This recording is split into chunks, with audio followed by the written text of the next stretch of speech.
Hello, my dearest friends. Welcome back to my channel, Diana and the Book Hunt. You probably will have seen 100 Goodreads reaction videos this week because the nominees for the Goodreads Choice Awards have been announced. And this year kind of took me by surprise, I'm gonna be honest. I've told you in my stories on Instagram that my kind of thought process was that they would release around the 15th this month, but the nominees actually were announced on the 11th, and I had not yet had a chance of releasing my video with my predictions. So I was a bit late this week with posting my predictions, but I also wanted to do a reactions video, so I have steered away from the nominees this week. It has been very difficult because everyone is posting on Instagram as well about it. And I did see one or two books that have been nominated through my feed. So I was spoiled for one or two books.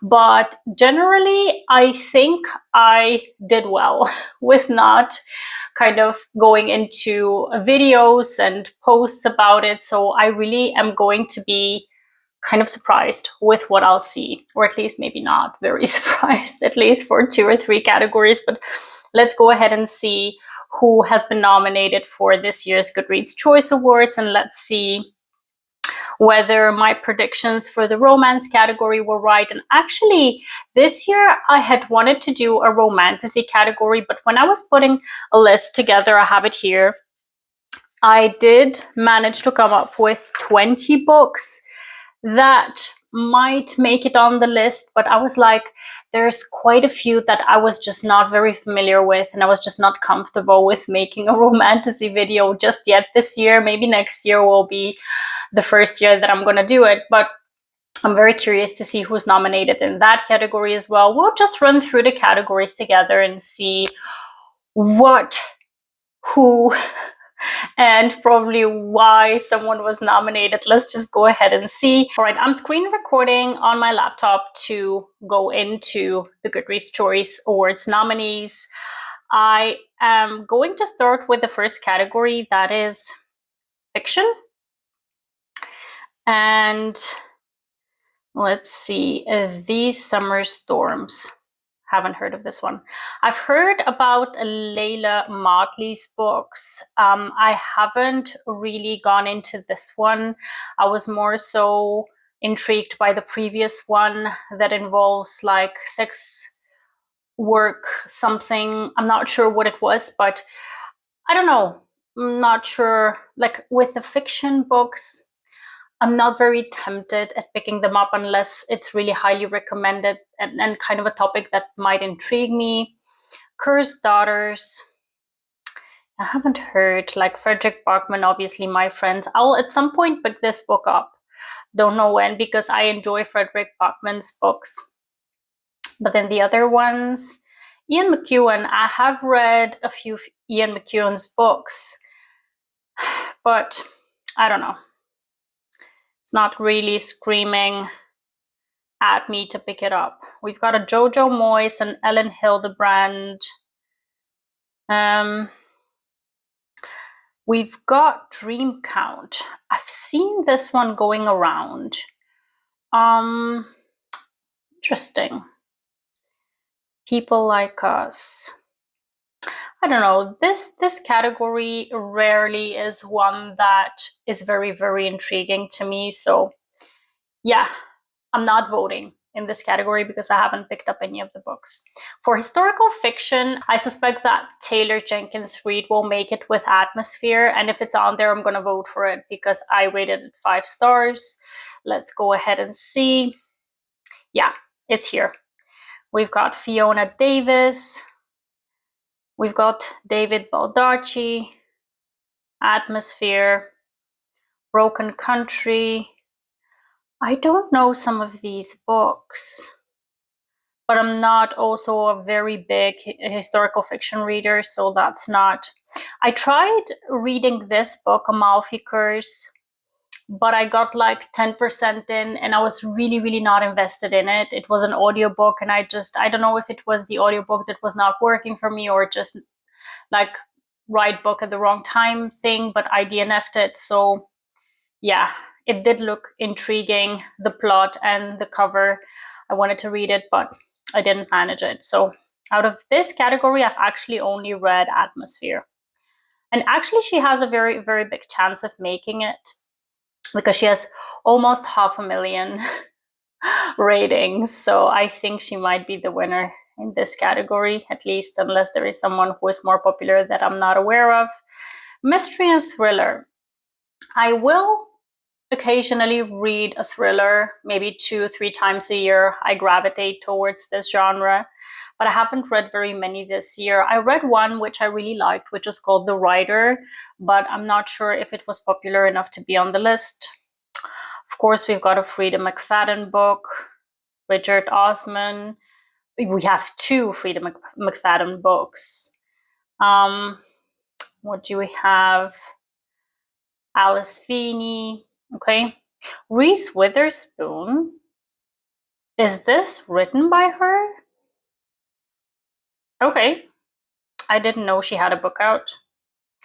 Dan Brown, The Secret of Secrets. What the heck? We've got a 3rd Frida McFadden book. I am so shocked. It's the first time I'm seeing 3 books by the same author within one category.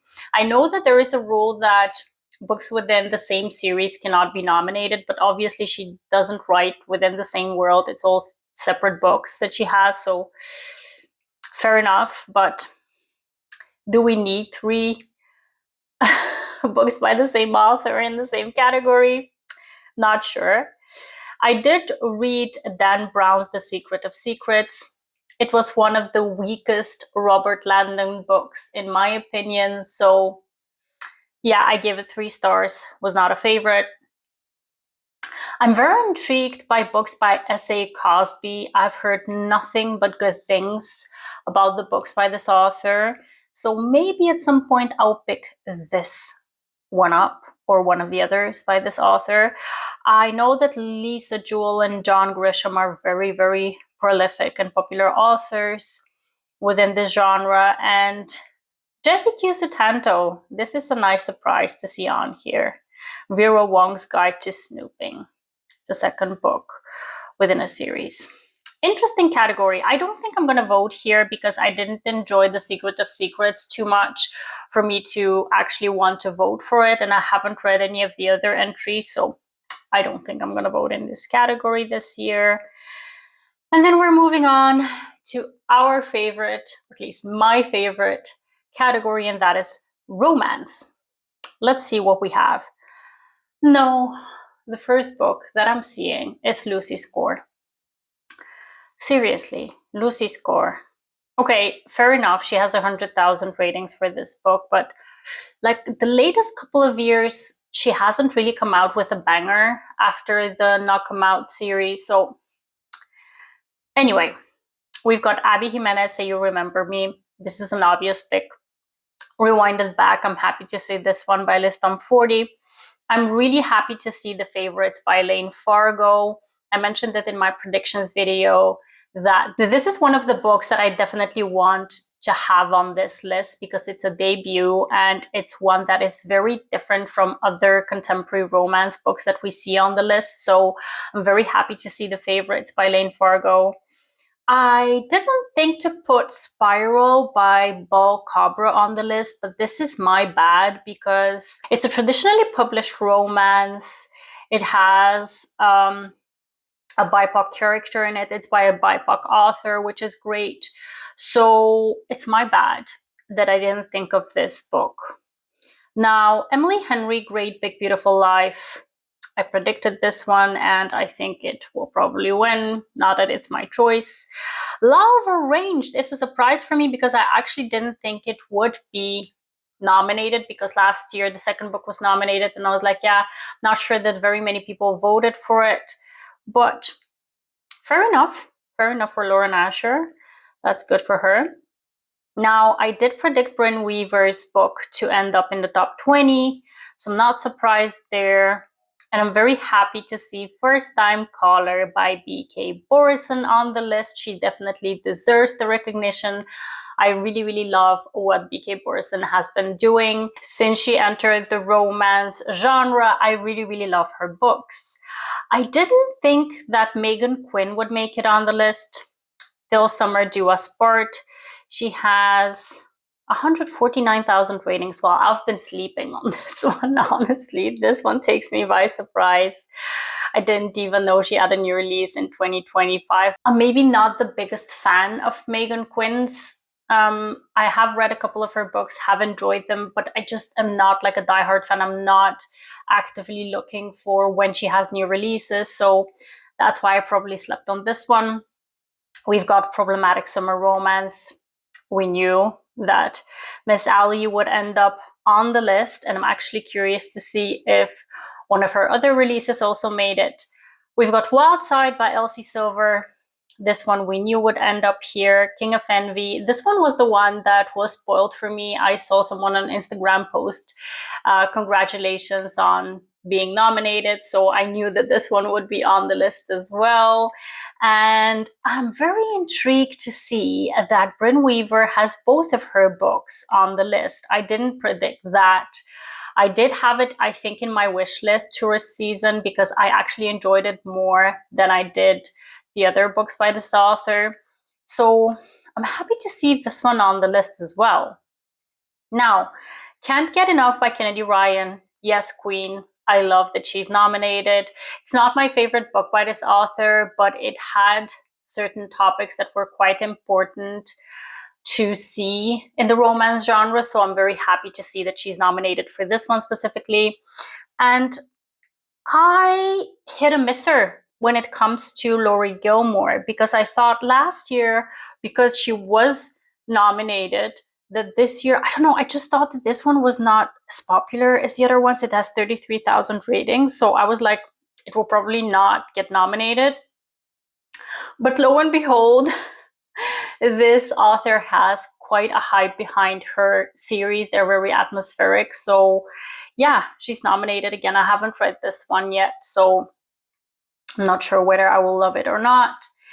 I'm very, very, extremely happy to see that If It Makes You Happy by Julia Livia was nominated. This one just made my heart feel so full and happy. It just ticked all of the boxes for me. I gave this book an effortless 5-star rating, so I'm very happy to see this one on the list. It was in my wish list picks, I think. It was not in my top 20. So I'm just very happy to see that books that I thought wouldn't make it are actually on the list. And Carly Fortune, One Golden Summer. This is not a surprise to me. She gets nominated every year, just like Emily Henry, and she has a big following. I don't read her books, so I don't know whether they're good or not, but yeah, it's not a surprise to see this one on here. Ali Hazelwood's Deep End is also nominated. And I'm so happy to see specifically this one end up on the list, because I love the heck out of Deep End. I really, really love this book. So I'm happy to see this one. And Beg, Borrow, or Steal was another 5-star read for me. And I'm very happy to see this one specifically on the list as well. So if I look at who has been nominated here, I gave so many of these books 5 stars. You guys, I don't know who I'm going to vote for. I gave Abby Jimenez 5 stars. I gave Rewind It Back 5 stars. I gave The Favorites 5 stars. I also gave Deep End and Problematic Summer Romance 5 stars. I gave First Time Caller 5 stars.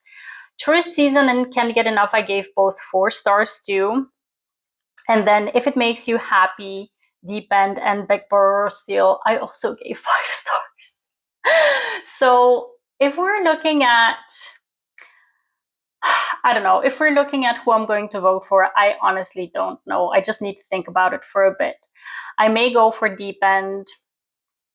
I may go for, I don't know, because if I vote for The Favorites, because this is one that I just want to support, it's going to be like a lost voice, because I know it might make it into the top 10, but I don't think it will be a winner. I just want to vote for someone who is a contender to just bump Emily Henry off of the first spot. And I think that Deep End by Ali Hazelwood might have a chance. Yeah, it has almost 400,000 ratings. So yeah, I might vote for Deep End actually, but I just need to think about it a little bit. Now let's move on to the romantasy genre. I am curious to see how many of these I've read, because I did read more romantasy this year than I've ever read in my life. So I'm very curious. Mate by Ali Hazelwood. I read it. I gave it 4.5 stars. I highly enjoyed it. Rose in Chains by Julie Soto. This was a big disappointment for me. I gave it 3 stars. I didn't enjoy it as much as I'd hoped. So I've read this one as well. Amber V. Nicole with The Wrath of the Fallen. I haven't read this one because I just finished the first book and I'm just not up to speed. This is book 4 in her Gods and Monsters series, so I just need to catch up at some point because I am enjoying the series. I'm going to need to move through book 2 and 3 to get to 4. And then this book I've never heard of, Our Vicious Oaths by N.E. Davenport, 3.96. It has only 1,474 ratings. This is really quite a surprise for me because I didn't think that such kind of underrated books could get nominated, but curious to see. Accomplice to the Villain. This is one that I had thought would get nominated because this series has a hype behind it. Silver Elite, I enjoyed. I gave this one 4 stars. And yeah, Shield of Sparrows is the next one. I didn't enjoy this much as I'd hoped. I gave this one 3.5 stars. Enchantra by Kaylee Smith, I expected to see on this list. I haven't read it yet. I don't know. I just at a certain point heard a lot of people saying bad things about this one, so I'm kind of hesitant to pick it up. On Wings of Blood, I've heard great things about this one, and I actually got the audiobook through Audible. So I have it and I need to read it, but I haven't started it yet. It's a vampire book, I think. So curious to see who will vote for this one. The Irresistible Urge to Fall for Your Enemy. This one had some hype, but also some controversy behind it. It's a fanfic turned trad published book, kind of a book. And yeah, some people loved it, some people hated it. I haven't read it yet. Alchemized by Senlin Yu. This one is very, very interesting because everyone has been talking about Alchemized this year, and it is a very chunky book. So because it came out in September, I just don't know whether it will make the top spot because 80 people have read this book or have rated it. And there is a book here that I think will win it because it came out this year and it has probably like 1 million people who have read it. So I'm actually rooting for this one because everyone, or at least I haven't read it yet, but everyone says that this is like the best book that has come out within the romantasy genre in quite some time. So I'm very curious to read it. I have the audiobook and the physical book of this one, so I'm going to read it at a certain point, but I just need to get into the headspace to do that. The Songbird and the Heart of Stone by Carissa Broadbent. I have this book as well as an audiobook. Or no, this is the first book, the third book. I thought it was the latest book that came out. Sorry. I have read this book. I gave it 3.5 to 4 stars. I have the next book in the series that came out in August, The Fallen something. Oh, they have such difficult names, these books. But I have the next book within the series that I still need to get to. Immortal by Sue Lin Tan. I have read Sue Lin Tan's books before, but this one I haven't read yet. So interesting to see this one being nominated. Wild Reverence by Rebecca Ross. I'm happy to see because I really enjoy Rebecca Ross's books and I haven't read this one yet, but I have the audiobook for it and I will pick it up because I've heard nothing but good things about this one as well. I did read Direbound. I highly enjoyed it. I gave it 4 stars, but I don't think this one is a contender. Maybe a contender for the top 10, but not for the winning spot. And then we've got Emily Wild's, what is this? Compendium of Lost Tales. I don't even know what compendium is. And then we've got the winner of this year, Onyx Storm. 1.5 million ratings, everyone.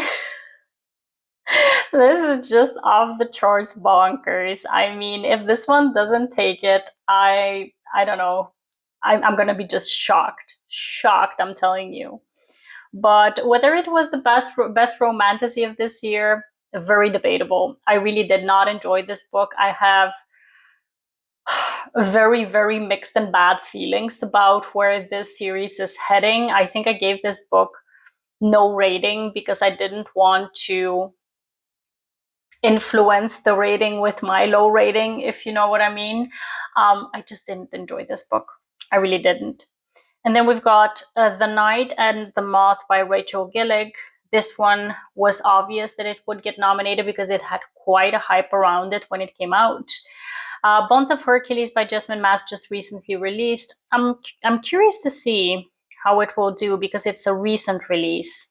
It has only 23,000 ratings because it just recently released. So yeah, I don't know if it will make the top 10. And A Witch's Guide to Magical Innkeeping. This one is interesting. Haven't heard very many people talk about this one, but it's interesting that it's on the list. So let's see. The fantasy category, I didn't even tell you who I'm voting for. I will probably vote for, I don't really have a 5-star book in the romantasy series, do I?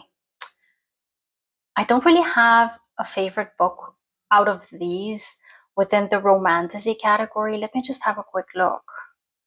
I won't vote for the Carissa Broadbent book. I won't vote for Shield of Sparrows. I wouldn't vote for Rose in Chains. I also wouldn't vote for Silver Elite. Direbound out of all of these and Mate are my favorites. But when I consider my rating of these two and also my enjoyment of these two, I actually enjoy them equally well, but I'll probably vote for Mate because it has a bigger chance against Rebecca Yarros, but I don't think it has a chance at all, to be quite honest. So let's just move on to the fantasy category. I'll probably vote for Mate. In the fantasy category, I may have read a book or two, but not enough. Honestly, I see a book that I've read. The first one I haven't read. The second one, Water Moon. I have the audiobook for this one, but something is just not grabbing my attention to start on it. I don't know. I don't know if I'm going to enjoy this one. The third book I haven't really, I'm not familiar with it. A Resistance of Witches. Not very into witchy books, to be very honest. So, R.F. Kuang's Catabasis, I was quite sure it would get nominated, but I haven't heard a lot of people talking about it this year, which is quite peculiar because at the start of the year, everyone was talking about how excited everyone is that this book is coming out, but then I haven't heard anyone review it. So, interestingly enough, it's not really as hyped as I thought it would become. King of Sorrow, haven't heard of this one. Hemlock and Silver, T. Kingfisher. T. Kingfisher has a very good following, but I don't think it will kind of be as popular as some of the other books because I see V. Schwab here. So I'm just thinking, in consideration of what kind of books are on this list, that it will probably end up in the top 10, but not sure how far it will make it. The Raven Scholar is the book that I did read this year. I gave it 4 stars. I don't know why it's not popping up as a book that I've read. I'll need to check on that, but I've read this book and I gave it 4 stars. It was a very interesting read. And then I'm probably going to read The Strength of the Few, probably very soon. I don't know if, I think I just want to do a reread of The Will of the Many before I start on this book, because I've heard some people try to read The Strength of the Few without doing a reread and they have a difficult time with it. So I think I will just do a reread of the first book and then read this book as well. And I think if I manage to read it, I will vote for this one because The Will of the Many was one of my favorite books of last year. Now, as I said, V.E. Schwab is quite a popular author, and she's probably a contender to be in the top 10 and also maybe win it. I'm not sure who will win this category, to be quite honest. I do see a Brandon Sanderson book on here, which I think was quite popular this year, but I'm just not within the fantasy circles too much, so I don't know which book was the most hyped within this category. I do see a Holly Black book. Holly Black is also very popular, but I see very few ratings. Probably this book came out later on in the year. I did read The Alchemy of Secrets by Stephanie Garber. I enjoyed this one. I gave it 4 stars. And the other couple of books I have not read. So should I finish The Strength of the Few, then I'll need to decide if I'll vote for The Strength of the Few, Alchemy of Secrets, or The Raven Scholar. Honestly, I think I enjoyed Alchemy of Secrets slightly more than The Raven Scholar, but let's just see if I'm going to pick up The Strength of the Few to see if I'll vote for that one. I'm very curious about the audiobook category, but we're not there yet. For science fiction, I haven't read anything, I think.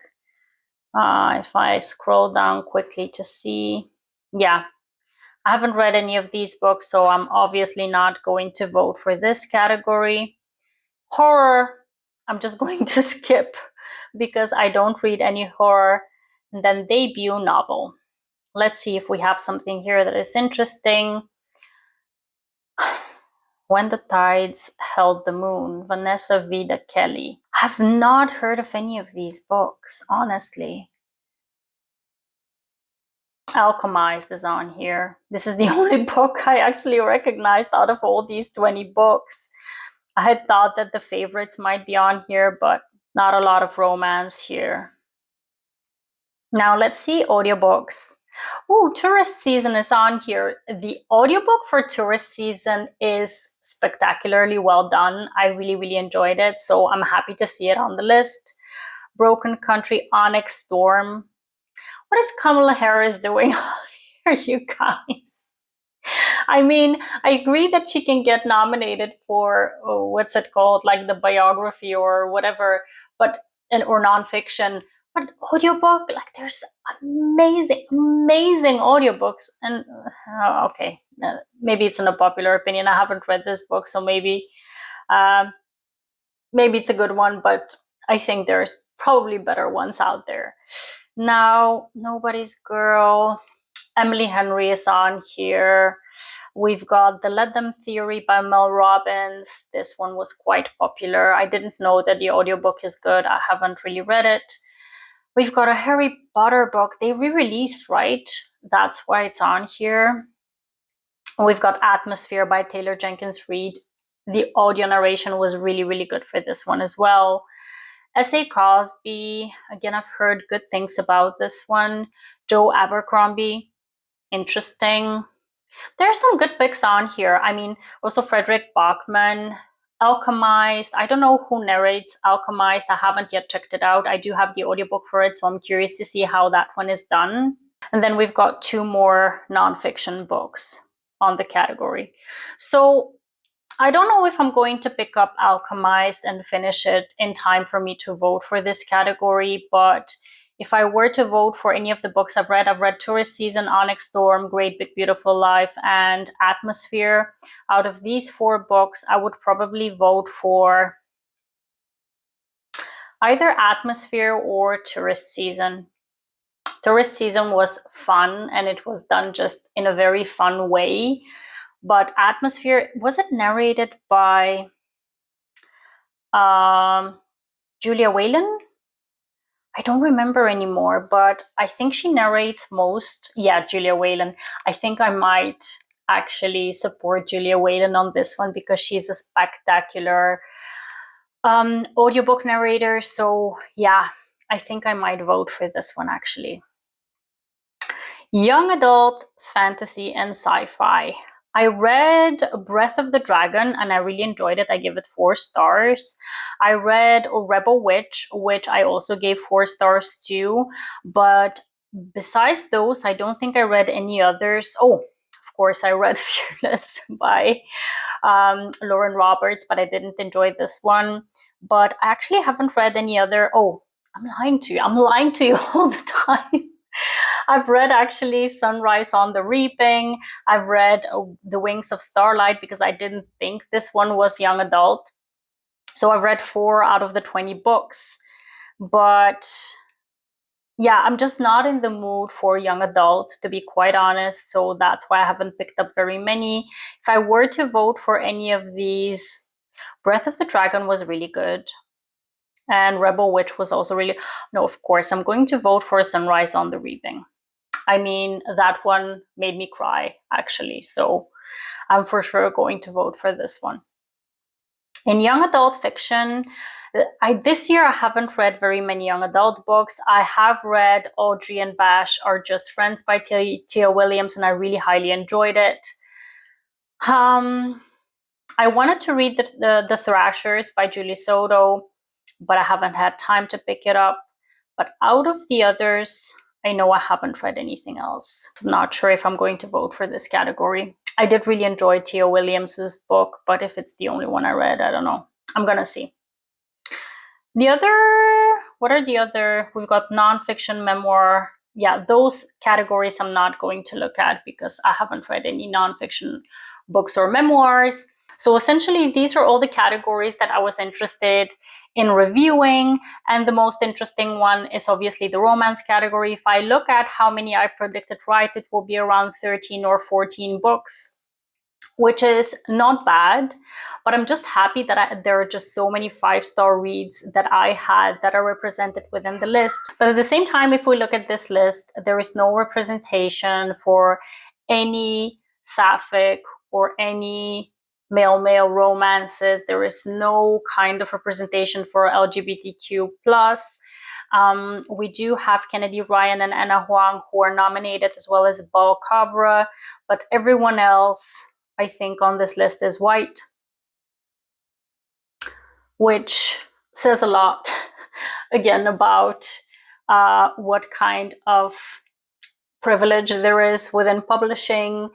And also when we take a look at the fact that a lot of these books are traditionally published, some of them have started off as indies, which is good, but we don't nearly see as much representation for independently published books as we do for traditionally published books. And again, the representation is not the best that we can have within the romance community. So honestly, what do we think about the Goodreads Choice Awards? Obviously, something needs to change. This is what we've been saying for like years now. I always have this feeling when we get up to the awards season, I get this feeling of excitement, but also this feeling of dread, because I'm excited to celebrate the hard work, that a lot of these people have put into their works.